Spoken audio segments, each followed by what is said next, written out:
사무엘상 28장 8절에서 25절까지 말씀입니다.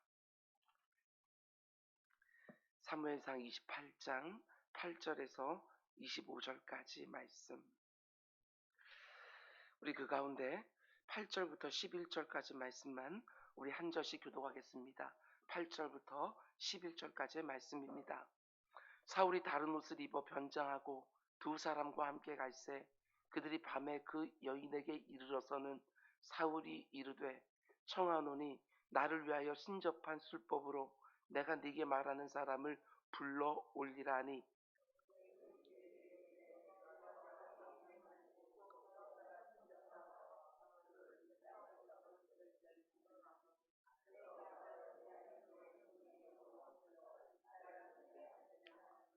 사울이 여호와의 이름으로 그에게 맹세하여 이르되 여호와께서 살아계심을 두고 맹세하노니 네가 이 일로는 벌을 당하지 아니하리라니 여인이 이르되 내가 누구를 네게로 불러 올리랴 하니 사울이 이르되 사무엘을 불러 올리라 하는지라. 아멘 아멘. 우리 잠시 기도하겠습니다. 사랑의 주님, 날씨가 참 불안정합니다. 폭우가 쏟아부었다가 또다시 폭염이 또 반복되어지는 이런 날씨 가운데 속에 하나님 은혜를 베풀어 주시사 아버지 하나님 우리 사랑하는 사람들의 건강을 지켜주시옵소서. 아버지 하나님 단지 날씨만이 아니라 우리 인생 가운데에도 아버지 폭염과 폭우가 오고 가는 것처럼 잠시도 바람잘 날이 없습니다. 주님 그 가운데 속에 우리의 영혼도 불안정해지지 않도록 주님 앞에 중심을 딱 잡고 힘을 내는 우리 모두가 될 수 있도록 주님 인도하여 주시옵소서. 내 환경 가운데 어떤 일이 벌어지든지 그 가운데 하나님 모든 것을 주관하시고 때를 따라 우리를 아름답게 하시는 줄 믿고 묵직하게 살아간 우리 모두가 될 수 있도록 주님 인도하여 주시옵소서. 특별히 아버지 하나님 내일부터 7개 다음 세대의 교육기관들이 여름 성경학교와 수련회를 시작합니다.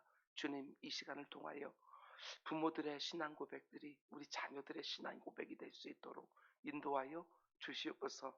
아버지 하나님 이 모든 준비된 것들 하나하나를 통하여 우리 사랑하는 자녀들의 인격의 성숙과 믿음의 진보가 있는 복된 시간 될 수 있도록 인도하여 주시옵소서. 아버지 하나님 우리 일터 가운데 속에 참 많은 일들이 일어납니다. 주님 우리들을 세상에 보내시고 그 가운데 속에 하나님의 사명을 감당하게 하시고 또한 우리들에게 소득을 허락해 주십니다. 내 주 아버지 하나님 일터 가운데 속에 지혜가 있게 하여 주시고 관계들을 지켜주시며 하나님께서 열어주시는 것들이 무엇인지 하나님께서 막으시는 것들이 무엇인지 선명하게 분별하는 우리 모두가 될 수 있도록 주님 인도하여 주시옵소서. 오늘도 주의 말씀을 들으려고 합니다. 주님 내 영안을 열어주시고 내 육신을 열어주시사 이 말씀이 나에게 주시는 말씀으로 온전히 받아지는 시간 될 수 있도록 인도하여 주시옵소서. 이 모든 말씀 예수님 이름으로 기도드렸습니다. 아멘 아멘. 여러분 잘 오셨습니다. 오늘도 하나님의 은혜가 가득한 날인 줄 믿습니다. 아멘. 믿음으로 선포하고 기대하며 시작한 우리 모두가 되기를 주님의 이름으로 축원을 드립니다. 오늘은 사무엘서 강의 48번째 시간으로 오늘 말씀의 제목은 하나님의 이름으로 하나님이 가증스러워하는 일을 하는 죄, 이런 제목으로 말씀 전하도록 하겠습니다. 역사를 보게 되었으면 하나님의 이름으로 하나님이 너무나도 미워하신 일을 서슴없이 했었던 그런 일들을 보게 되어집니다. 그런데 여러분과 저도 마찬가지 아니겠습니까? 하나님의 뜻이라고 말하면서 그 가운데 하나님의 뜻에 맞서는 일들을 할 때가 얼마나 많은지 모릅니다. 오늘 본문의 사울도 마찬가지입니다. 하나님의 이름으로 하나님이 가증스러워하는 일을 서슴없이 하는 어리석음을 보여주지요. 우리는 어제 새벽에 블레셋의 군대를 보고 두려워하면서 크게 떠는 사울의 모습을 보았습니다. 그런데 이 모습이 당연한 것이 아니라고 말씀을 드렸습니다. 대적이 군대를 이끌고 왔으니까 두려워하며 떠는 것은 당연한 거 아닌가 이렇게 생각할 수 있지만 블레셋 군대는 이번만이 아니라 늘 쳐들어왔습니다. 그렇기 때문에 이렇게 두려워하며 떠는 것이 당연한 것이 절대로 아니지요. 우리 인생도 마찬가지 아니겠습니까? 크고 작은 문제들이 늘 우리들 앞에 있지만 하나님과의 거리가 가까울 때에는 그렇게 두려워하며 떨지 않습니다. 그런데 하나님과의 관계가 멀어지기 시작하면 아주 작은 일에도 두려워하며 떨기 시작하는 것이지요. 물론 사울이 하나님의 도우심을 안 구한 것은 아닙니다. 하나님 앞에 나아가 도움을 구하지요. 자기가 어떻게 해야 될지를 하나님께 물은 것입니다. 근데 하나님은 어떻게 하십니까? 6절 말씀 보면 사울이 여호와께 묻자오되 여호와께서 꿈으로도 우림으로도 선지자로도 그에게 대답하지 아니하시므로 하나님이 그의 기도에 그 어떤 대답도 안 해주시는 것입니다. 그의 기도를 듣지 않으시는 것이지요. 그럼 왜 안 들어주셨을까? 오늘 본문이 곧바로 그 이유를 보여줍니다. 지금 사울의 영적 상태를 적나라하게 보여주는 것이지요. 7절 말씀 보면 사울이 그의 신하들에게 이르되 나를 위하여 신접한 여인을 찾으라. 내가 그리로 가서 그에게 물으리라 하니 그의 신하들이 그에게 이르되 보소서 엔돌에 신접한 여인이 있나이다. 너무나 어리석게도 자기가 기도해도 하나님이 아무런 대답도 안 해주시니까 어떻게 합니까? 곧바로 신접한 여인을 찾습니다. 이게 말이 안 되지요. 하나님을 섬기는 나라의 왕이 지금 신접한 여인을 찾고 있는 거예요. 레위기나 신명기 말씀을 보면 이스라엘 백성들이 약속의 가나안 땅에 들어가서 해야 될 제일 중요한 일 중에 하나가 신접한 여인들을 내쫓는 일입니다. 하나님이 그만큼 가증스럽게 여기는 죄이지요. 이스라엘 백성들은 말씀으로 자기 백성을 찾아오시는 하나님을 믿는 사람들인데 신접한 여인을 통해서 하나님의 말씀을 지금 들으려고 하는 것입니다. 이게 얼마나 어리석은 일인지 모릅니다. 그들이 믿는 하나님은 자기 백성들에게 친히 말씀해 주시는 하나님이신데 아니 신접한 여인 같은 영매나 무당을 통해서 말씀하시겠는가? 근데 이게 꼭 사울에게만 있는 문제일까? 그렇지 않습니다. 이와 비슷한 일들이 오늘날 성도들에게도 종종 일어나는 것을 보게 되어집니다. 목회하면서 이런 얘기를 들을 때가 있습니다. 어디 가서 신령한 목사에게 예언기도 받았다는 얘기. 얼마나 답답했으면 이럴까 싶기도 하지만 정말 속이 터집니다. 신약시대를 살아가는 성도들은 성령 하나님이 이미 그 안에 내주하고 계시니까 직접 물으면 되는 것입니다. 하나님의 깊은 것까지 통달하시는 성령 하나님이 내주하시는 성도들이 하나님의 말씀을 듣기 위하여 신령해 보이거나 영험해 보이는 누군가를 찾아가서 귀를 조아린다? 옳지 않습니다.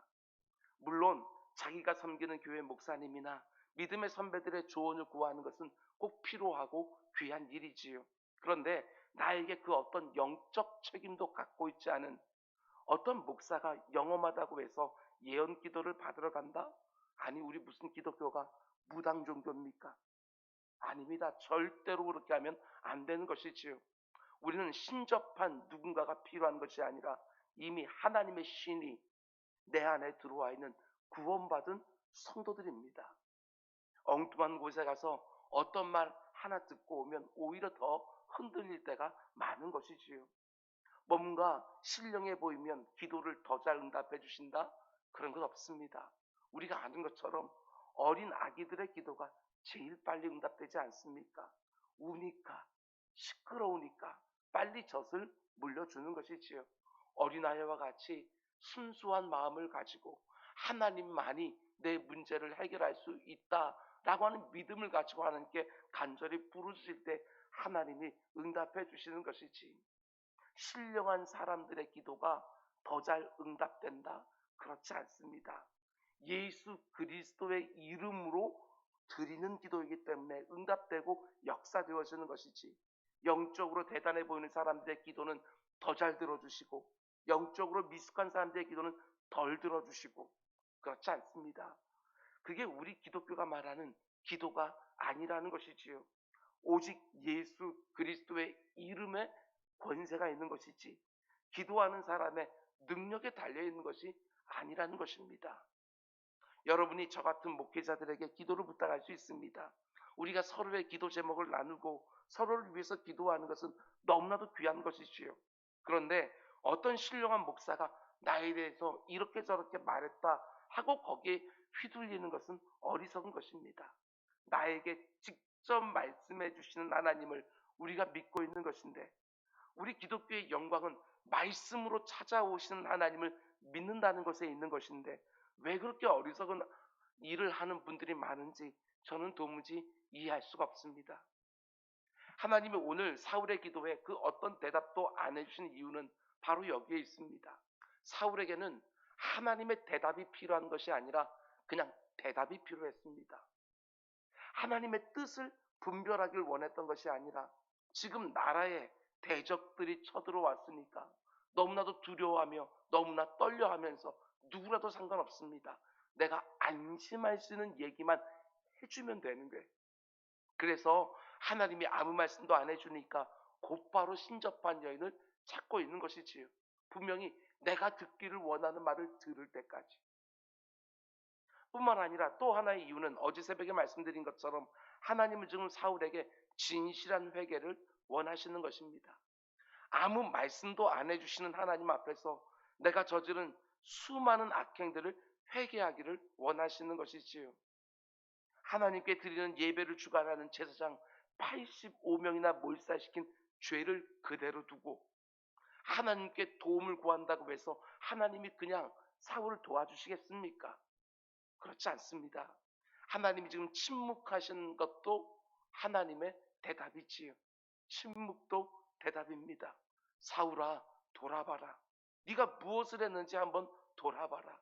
저 블레셋 군대를 보면서 크게 두려워하며 떨지만 말고 네 자신을 돌아볼 수 있는 기회로 삼아라. 이 말씀이겠지요. 이사야서 1장을 보면 하나님이 자기 백성들에게 이렇게 말씀하십니다. 너무나 중요한 말씀이니까 잘 들으시기 바랍니다.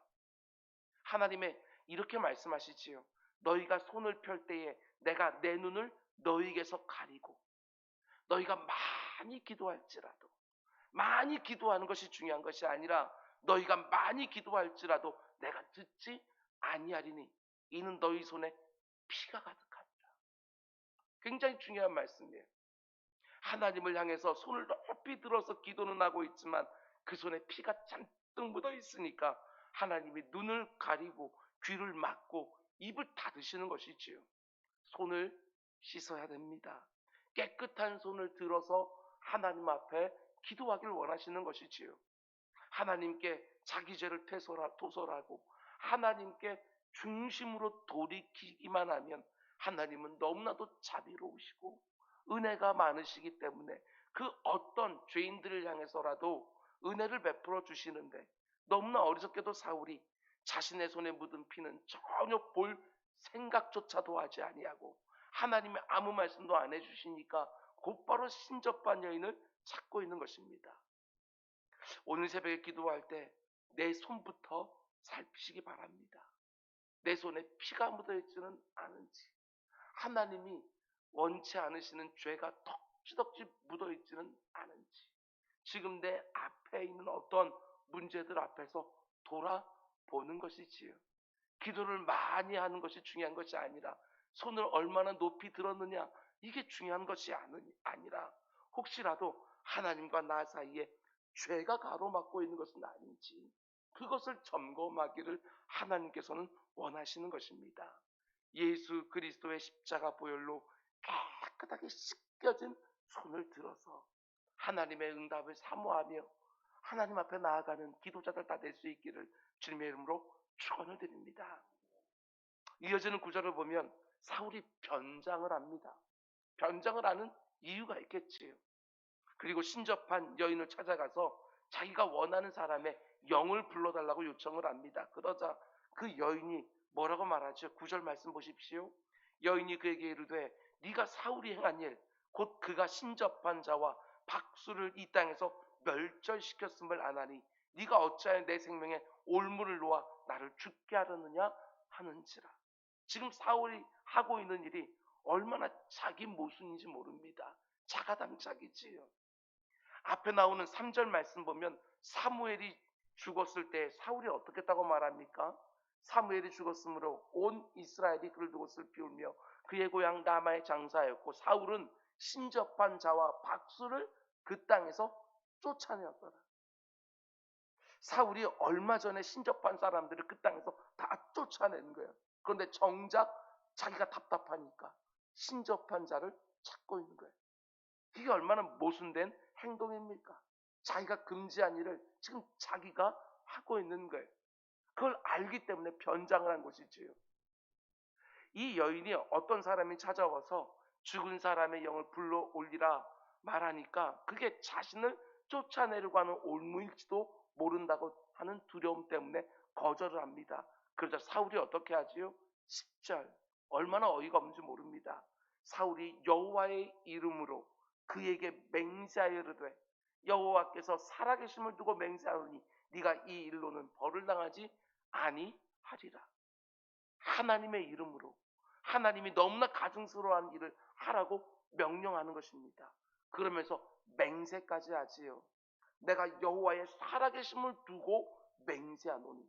아니, 하나님이 정말 살아계신다고 믿는다면 어떻게 이런 짓을 할 수 있겠어요?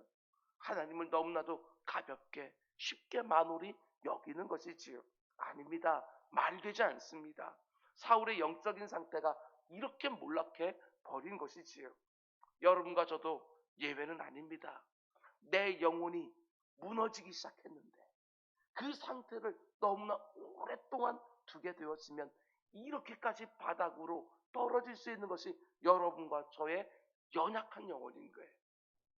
하나님이 내게 작은 사인 하나 줄 때에도 다시 돌아보면서 혹시 내 손에 피가 묻어 있는 것은 없는지, 하나님과 내 사이를 가로막은 것은 있는 것은 없는지 계속해서 점검하면서 민감한 영을 가지고 있어야 되는데, 둔해지기 시작했는데 그대로 방치해 놓으면 계속해서 바닥으로 떨어지는 거예요. 이렇게까지 엉망이 될 수 있다. 하나님의 이름으로 하나님이 가증스러워한 일을 이렇게 서슴없이 하면서 맹세까지 하는 이런 사울의 모습을 보게 되어지는 거예요. 그런데 그 다음에 나오는 구절들이요, 참 해석하기가 어렵습니다. 사울이 그 신접한 여인에게 누구의 영을 불러달라고 요청합니까? 너무 놀랍게도 얼마 전에 죽은 사울의 영을 불러달라고 요청하는 거예요. 그러자 그 신접한 여인이 사무엘의 영을 부르고 죽은 사무엘의 영이 나타나서 이제 사울이 어떻게 될지를 예언해 주는 거예요. 19절. 여호와께서 이스라엘을 너와 함께 블레 사람의 손에 넘기리니 내일 너와 네 아들들이 나와 함께 있으리라. 사무엘은 죽었어요. 그래 나와 함께 있을 것이다. 이런 예언은 무슨 뜻입니까? 네가 죽을 거다. 이런 말이지요. 그리고 여호와께서 또 이스라엘 군대를 블레 사람들의 손에 넘기시리라 하는지라. 그리고 31장에 가면 실제로 이 예언대로 사울은요 그 전쟁에서 죽는 것을 보게 되었습니다. 지금 신접한 여인이 부르는 영이 말한 대로 그대로 다 이루어져요. 많은 성경학자들이 오늘 본문을 해석하는데 어려움은 이 여인이 불러올린 사무엘의 영이 진짜 사무엘의 영이냐 하는 것입니다. 우리가 사무엘상에서 보는 바로 그 사무엘을 불러올린 것이 맞는가 하는 것이 학자들 간의 큰 논란거리입니다.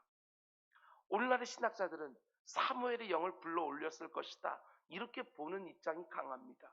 그 영이 올라와서 했던 말이 사무엘이 살아있을 때 했던 말과 정확하게 일치하기 때문에, 그리고 이 예언대로 그대로 되기 때문에 참 많은 신학자들이 신접한 여인이 사무엘의 영혼을 불렸을 것이다 하고 오늘날의 신학자들이 말해요. 그러나 전통적으로는 그렇게 말하지 않습니다. 우리는 그렇게 볼 수가 없습니다. 신접한 여인이 사무엘의 영을 불러올릴 수 있다? 그건 불가능합니다. 신접한 여인이 사무엘과 같은 위대한 하나님의 사람을 오라가라 할 수 없습니다. 악한 영을 불러 올리는 것은 혹 가능할지 모르겠습니다. 귀신이 있으니까. 마귀가 존재하기 때문에 악한 영을 부르는 것은 혹시 모르겠지만 사무엘의 영을 불러 올리는 것은 불가능한 것이지요. 무당이 아브라함이나 이사야나 엘리야를 불러 올린다? 그런 일은 불가능합니다. 거기다가 예수님이 부자와 나사로 비유를 해주시면서 분명하게 말씀해 주셨습니다. 이곳에서 그곳으로 갈 수가 없다고. 죽은 자가 산 자에게 갈 수 없다고. 산 자는 산 자에게 하나님의 말씀을 듣게 하라고. 그런 관점에서 보면 이 본문에서 신접한 여인이 불러올린 영이 사무엘이다. 꼭 그렇게만 볼 수는 없습니다. 그러나 지금 나타난 영이 사무엘의 영이든 영이 아니든 그게 핵심이 아니에요. 사울 앞에 나타난 영이 사무엘이 했던 말을 똑같이 했든 다른 말을 했든 그 영이 했던 말 그대로 되었든 안 되었든 그게 중요한 것이 아니라 사울의 죽음을 막을 수가 없었다는 거. 이게 핵심인 거예요. 생각해 보십시오. 사울이 신접한 얘를 왜 찾아갔겠어요? 지금 자기에게는 큰 두려움을 어떻게든 이겨내고 싶은 마음이었을 거예요. 사무엘의 영을 불러서 앞으로 어떤 일이 일어날지를 들으면 그 떨리는 마음에 위안이 될 것으로 혹은 그것을 피할 것으로 생각했겠지만 사무엘의 영이 나타나든 안 나타나든 전혀 상관없이 31장에 가게 되었으면 이 사울은 블레셋 군대와 싸우다가 죽습니다. 상황은 아무것도 안 바뀌어요. 신접한 여인이 불러댄 영이 그 사무엘의 영이든 그렇잖아요. 아무 관계없이 사울은 이번 전쟁에 죽어요. 여기에 오늘 우리에게 주시는 메시지가 있습니다. 이 시대를 살아가는 너무나 많은 사람들이 참 어리석어서 유명한 점쟁이나 혹은 이런저런 은사를 받았다고 하는 누군가를 찾아가서 이런 말 저런 말을 듣지만 중요한 것은 그들이 하는 말이 맞느냐 틀느냐가 아닙니다. 그 말이 여러분과 저의 작은 것 하나 바꿔내지 못한다는 거. 오직 하나님의 뜻과 하나님의 계획이 서는 것이지요. 아무리 용하게 내 과거를 알아맞히고 그럴듯하게 내 미래를 말한다 할지라도 여러분 나를 향한 하나님의 뜻과 계획을 절대로 못 바꿉니다. 죄송한 표현이지만 그런데 쫓아다니면서 제발 좀 머리 내밀지 마시기 바랍니다. 하나님 앞에 나오십시오. 하나님은 자기 백성에 친히 찾아와서 지금 그 상황 가운데 하나님의 뜻이 무엇인지 내가 어떻게 하기를 원하시는지 하나님이 직접 말씀해 주시는 신약 성도의 영광 마음껏 누리시기를 주님의 이름으로 축원을 드립니다. 말씀 맺겠습니다. 여러분 다윗도 오늘 본문의 사울처럼 아무리 기도해도 하나님의 음성을 들을 수 없었던 때가 있었습니다. 그래서 어떻게 하느냐? 사울은 곧바로 신접한 여인을 찾아갔지만 다윗은 그 자리에 안 떠납니다. 더 간절히 부르짖습니다. 하나님이 말씀해 주실 때까지 마치 그 자리에서 죽을 결심이라도 한 것처럼 그 자리에 떠나질 않아요. 아무리 하나님이 침묵하는 것처럼 여겨진다 할지라도 그 자리에서 온전히 버티고 있습니다. 시편 22편 말씀 보면 다윗도 이렇게 한탄할 때가 있었어요. 내 하나님이여 내 하나님이여 어찌 나를 버리셨나이까. 어찌 나를 멀리하며 돕지 아니하시오며 내 신음소리를 듣지 아니하시나이까. 내 하나님이여 내가 낮에도 부르짖고 밤에도 잠잠하지 아니하오나 응답하지 아니하시는도다. 아무리 밤낮으로 부르짖어도 하나님이 응답해 주지 않습니다. 마치 하나님이 나를 버리신 것처럼 조금도 안 도와주는 것처럼 느껴집니다. 너무 고통스러워서 신음소리를 쏟아내는데도 하나님이 그 소리까지도 물리시는 것처럼 느껴집니다. 그러나 다윗은 사울과 달랐습니다. 아무리 오랫동안 부르짖어도 하나님이 말씀 안 해준다고 다른 데 가서 도움을 요청한 게 아닙니다. 여전히 그 야속한 하나님을 향하여 내 하나님이요 내 하나님이요. 정말 가슴 이 밑에서부터 쭉 올라오는 게 있지 않아요? 다윗의 그 모습이요 그냥 눈에 뻔해요.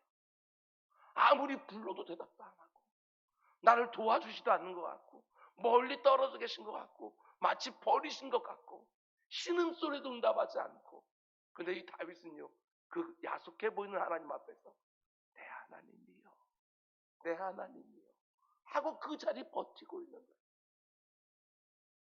하나님께서 우리들에게 한 번씩 보기를 원하시는 모습이 바로 이런 게 아닐까. 내 마음이 정말 어떠한지 보기 위해서 하나님께서 어떤 때를 딱 정해놓고 우리가 죽지 않을 만큼 우리가 망하지 않을 만큼 어떤 때를 딱 정해놓고 끝까지 하나님 앞에 머물러서 부르짖는 내 모습을 우리가 인생을 살아가면서 한 번, 두 번씩은 하나님이 보기를 원하시는 것이 아닐까. 그렇게 버티고 있으면 틀림없습니다. 다윗은 시편 40편에서 이런 고백을 마침내 쏟아놓지요. 내가 여호와를 기다리고 기다렸더니, 얼마나 기다렸으면 기다리고 기다렸더니, 근데 어떤 일이 벌어집니까? 마침내 하나님이 내게 귀를 기울이사 나의 부르짖음을 들으셨도다. 다윗이 얼마나 감격스러웠을까. 오랫동안 하나님께 기도하고 또 기도했지만 하나님이 아무런 말씀도 안 해주십니까? 그래서 하나님이 내 기도를 아예 안 들으신다 느껴지십니까? 그때가 바로 하나님께 온전히 의탁할 때가 아닌가. 제가 늘 말씀드리는 것처럼 살리든지 죽이든지 높이든지 낮추든지 나로 하여금 부하게 하시든지 가난하게 하시든지 하나님이 때를 따라 내 인생을 아름답게 하신다. 하나님의 선하신 계획을 인도하시는 데는 결코 실패함이 없다. 하나님은 내 인생을 궁극적으로 참으로 아름답게 만들어 주실 것이다 하고 틀림없이 믿음을 고백하며 하나님이 입을 열어서 마침내 말씀해 주실 때까지, 하나님이 나같이 영적으로 우둔한 사람마저도 확연하게 하나님의 뜻이 어디 있는지 볼 수 있을 때까지 기도의 자리에서 하나님의 얼굴빛을 기다리는 낙심하지 않는 기도자들 다 될 수 있기를 주님의 이름으로 축원드립니다. 우리 기도하겠습니다. 사랑의 주님, 억울한 일을 당하여 불의한 재판관 앞에 와서 밤낮으로 문을 두드리며 도와달라고 외쳤던 그 과부의 모습을 보게 되어집니다. 하나님께서는 오늘도 우리들에게 하물며 불의한 재판관도 저 여인이 밤낮으로 부르짖으니까 그것이 귀찮아서 문을 열어주는데 하늘에 계신 너희 아버지께서 하물며 너희 기도를 부단히 포기하지 않고 드리는 그 기도를 외면하시겠느냐. 우리 주님 직접 말씀해 주셨던 것처럼 우리 사랑하는 기도자들이 아버지 하나님 끝까지 아버지 하나님 하늘문을 두드리며 하나님께서 마침내 그 가운데 역사하는 것을 보는 감격 다 있을 수 있도록 주님 인도하여 주시옵소서. 우리가 어떤 형편 가운데 있는지 하나님은 다 아시는 줄 믿사오니 혹 우리 가운데 속에 블레셋 군대 앞에서 크게 두려워하며 떨고 있는 심령이 있다면 하나님께서 그 순간에 하나님이 어떤 무엇을 원하시는지를 분별할 수 있게 하여 주시고 하나님이 원하시는 모습으로 돌이켜서 부르짖는 우리 모두가 또한 될 수 있도록 인도하여 주시옵소서. 이 모든 말씀 예수님의 이름으로 기도드렸습니다. 아멘.